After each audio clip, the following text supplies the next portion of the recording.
Yo, what's going on everybody, and welcome back to the channel. In today's video, I'm going to be looking at 5 NFL records that will never be broken.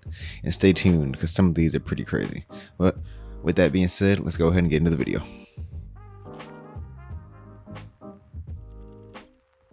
Coming in at number 5, we've got Jerry Rice's career receiving yards record at 22,895. Jerry Rice, in many people's eyes, will go down as the greatest wide receiver of all time. All-time leader in receiving yards, receptions, and touchdowns. But his yards record will most likely never be broken, and most definitely not be broken anytime soon. The next closest person to him is Larry Fitzgerald, who is still playing, but is 5,000 yards behind.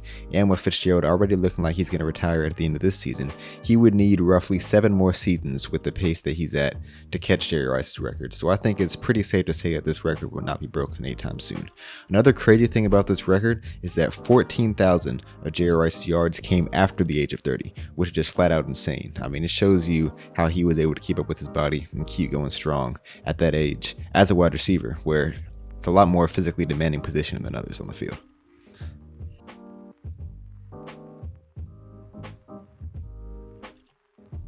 Coming in at number 4, we've got 8 interceptions thrown in a single game by Chicago Cardinals quarterback Jim Hardy. This was a crazy one. So this game happened September 24th, 1950. It was the Chicago Cardinals playing against the Eagles.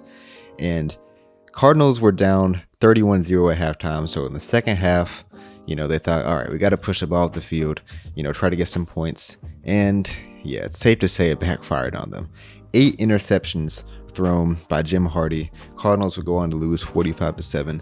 And this is a crazy one, especially looking back at a time where teams aren't really throwing the ball that often.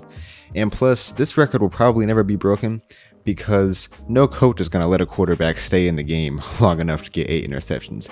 I mean, if that were to happen, the coach would probably be getting even more flack than the quarterback would be from the media after the game just for letting him get to that point.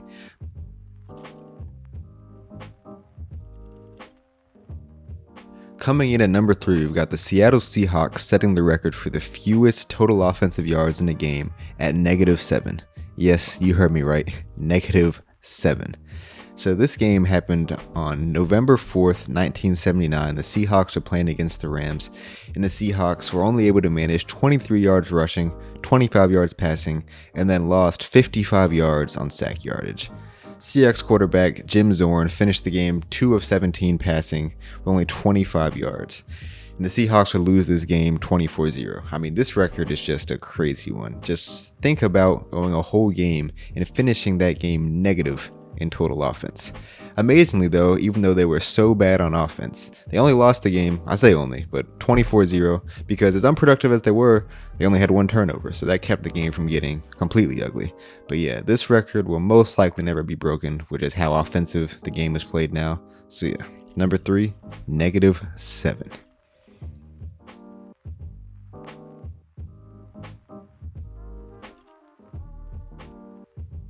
Coming in at number 2, we've got Otto Graham and the Cleveland Browns playing in 10 straight championship games. Now this one is just crazy. So this streak ran from 1946 to 1955, where Otto Graham and the Browns played in every single championship game during that time span. Otto Graham played 10 seasons in the NFL. All 10 of them, he made the championship game, which is flat out crazy. Now, this was before the Super Bowl era, so not to get confused, this was not the Super Bowl that he was playing in. This was the old NFL championship game. But even so, I mean, this is just a downright crazy streak. Now, in his career, Graham only played in 12 playoff games because the playoffs were not introduced until the later half of his career. So for most of these championship games, it was just the team with the best record would go. But still, to make it to 10 straight championship games, doesn't matter how you get there, that is pretty impressive. And the way the league works today, I believe that this record will never be touched.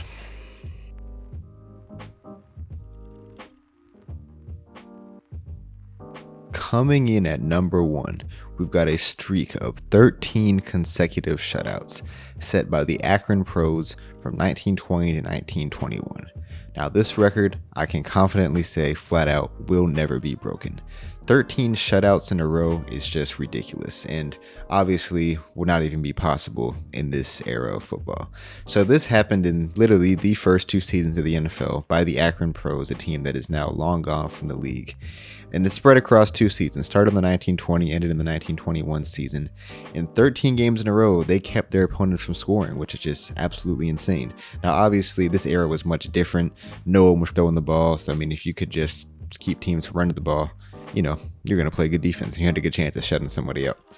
Throughout this span, though, they only won 10 of these games. 3 of these games were ties, so it shows you that football at this time, especially with the knowledge we have of the game now, probably wasn't all that entertaining, to us at least.